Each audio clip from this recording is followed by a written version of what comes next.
Olá pessoal, paz e bem a todas, professora Arlete.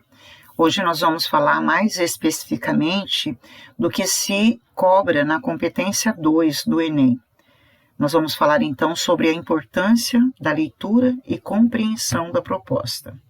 Pois bem, você está diante de uma proposta e diante de vários textos motivadores.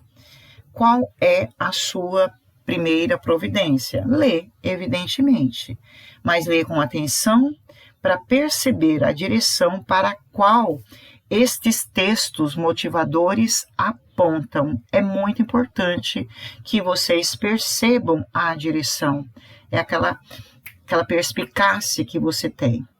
E junto com a proposta, você vai refletir sobre o tema e o recorte. Então, lê os textos motivadores, perceba a direção para a qual eles apontam, reflita sobre o tema e o recorte, que também pode ser chamado de delimitação do tema, certo?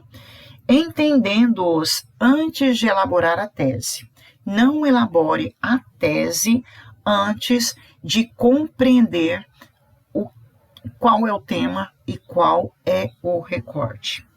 Depois que você entendeu tudo isso, aí sim você vai definir a ideia tese, que é a sua opinião, que é o seu ponto de vista.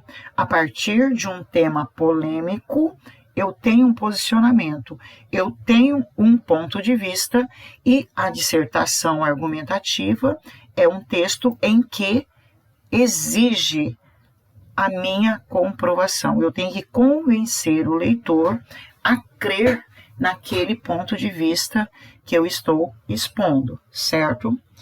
Depois que você definiu a tese com base nas ideias núcleo do tema, então, eu tenho isso aqui que está escrito em maiúsculo, há algumas palavras aí que são básicas, que são ideias núcleo. Você tem que partir delas, porque é uma forma também de você não desviar. Depois disso, você vai planejar como vai defender os seus argumentos. Tá bom, para esse planejamento, e é algo também que vai ser cobrado na competência 2, porque tá aqui, vai cobrar os limites estruturais do texto dissertativo argumentativo em prosa. Então, para você planejar como vai defender esse argumento, eu tenho que saber o esqueleto, a estrutura de uma dissertação argumentativa, que precisa necessariamente apresentar uma introdução com contextualização e tese. Então, eu preciso contextualizar e preciso, de acordo com a proposta, apresentar a minha tese, apresentar o meu ponto de vista. E a partir deste meu ponto de vista, eu vou partir para os parágrafos de desenvolvimento, onde eu vou apresentar 1, 2 ou mais argumentos, claro que dentro do bom senso, por causa dos limites de linha da redação, Então, você vai apresentar os seus argumentos, um em cada parágrafo, e vai justificar, vai fundamentar sempre. Isso tudo você está ainda planejando. Lembra que eu falei lá? Planeje o seu texto. Como é que você vai defender essa tese? Com o argumento X, e para provar esse argumento X, eu vou usar tal citação, eu vou usar uma estatística, eu vou usar um dado histórico, o que vier à sua cabeça naquele momento. Porque no momento mesmo do rush, a mente da gente funciona. A mesma coisa com o argumento 2. Vocês vão fazer em linhas gerais. Pode fazer isso no papel ou na mente, Cada um faz conforme achar mais conveniente. Não pode se esquecer que você não pode ficar explicando em círculo. A cada novo parágrafo é uma nova ideia, o leitor vai sair do seu texto melhor do que ele entrou. Então, é um texto bastante informativo, também nada de exagero, tá, gente? Tudo dentro do bom senso. E depois, a conclusão, obrigatoriamente, você retoma a tese de alguma forma e propõe uma solução. Nessa solução, nós já trabalhamos em outra aula, você precisa ter uma proposta bem articulada à tese e ao texto também, tem que estar articulada, tem que estar dialogada, tem que ter uma lógica, tem que ser coerente, certo? Aí você vai pensar, quem vai fazer, o que vai ser feito, como, qual o efeito e qualquer outra informação que você julgar necessária, certo? Depois que você planejou isso, ou na sua cabeça, ou num papel, agora é hora de você começar a escrever. Mas para você começar a escrever, é bom que você se lembre que os textos de apoio, eles não devem nem ser copiados e nem parafraseados, porque isso vai demonstrar que você tem desconhecimento do tema. No entanto, nada proíbe o candidato de usar trechos destes textos motivadores para fundamentar a sua ideia. Desde que você os use para fundamentar a sua ideia, não como cópia, mas articulando com alguma declaração que você tenha feito nos argumentos de desenvolvimento, não tem nenhum problema, não tem nenhum problema. Você não perde ponto, pelo contrário, você pode e deve usar. O que você não pode e o que você não deve, quer dizer, você até pode, mas o que você não deve, se você quiser aumentar a sua nota, é extrapolar esses trechos dos textos motivadores, certo? Porque você não se atendo a eles, você vai estar demonstrando a sua visão de mundo crítica, né? A sua visão crítica de mundo, utilizando o seu conhecimento das áreas várias do saber, que é algo que vai ser cobrado em outra competência, vai ser analisado se você consegue extrapolar. Então, vocês entenderam? Não é para copiar, não é para extrapolar, mas também você não precisa desconsiderá-los, desde que eles sejam utilizados para fundamentar uma declaração sua.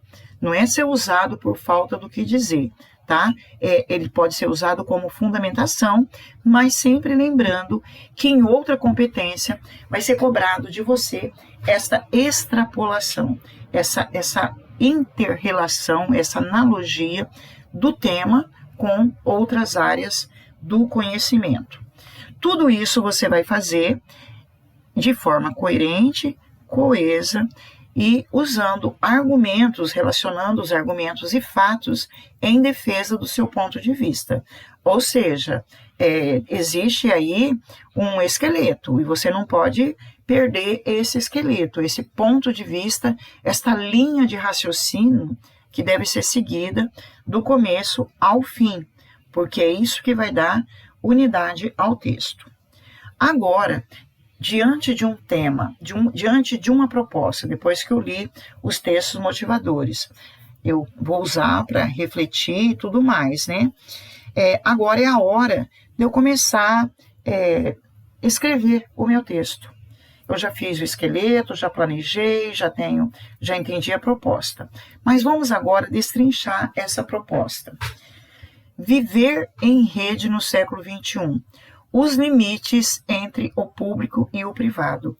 Veja que aqui eu tenho o tema, rede no século XXI. Mas é viver em rede. Então, aqui eu já tenho uma pequena delimitação, já direcionando, apontando o candidato para uma linha de raciocínio. E depois ele trouxe aqui um subtema, ou seja, o recorte, a delimitação do tema. Não é para você se limitar a se ater, a falar em rede no século XXI.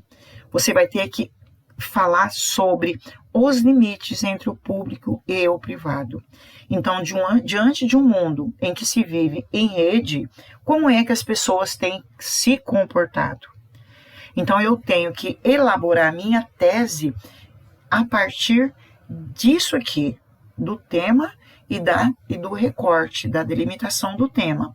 Lembrando que é importante que a sua tese saia daqui, com base nisso, de maneira coerente, com algumas palavras-chave disso aqui, porque fica muito mais fácil. Então, para exemplificar, eu separei aqui. Então, qual é o tema? Qual é o assunto?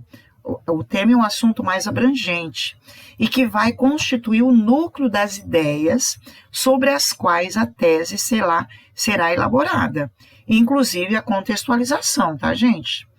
Então, viver em rede no século XXI é o tema, a delimitação do tema, que já veio muito clara, são os limites entre o público e o privado, e agora eu preciso elaborar uma ideia, uma tese, aliás. Para eu elaborar uma tese, eu preciso partir de algumas ideias núcleos daqui, ter entendido primeiramente, né, o tema e a delimitação do tema, e agora elaborar uma tese com clareza, objetividade, articulando com as ideias núcleos do tema e também daqui do subtema, porque isso não vai me deixar perder a linha. Sabe aquela linha que você não pode perder de jeito nenhum de um novelo? Então, ela não pode emaranhar essa linha, certo? Aqui eu coloquei um exemplo de como uma tese poderia ser elaborada a partir disso. Então, uma possibilidade entre milhares. O uso das redes virtuais, olha, veja que o aluno já na sua perspicácia, ele já entendeu de que mundo é esse que está falando.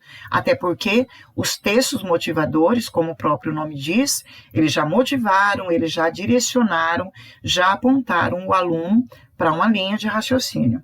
Então, ela diz, o uso das redes virtuais, o mais recente e talvez o mais fascinante meio de comunicação, exige cautela.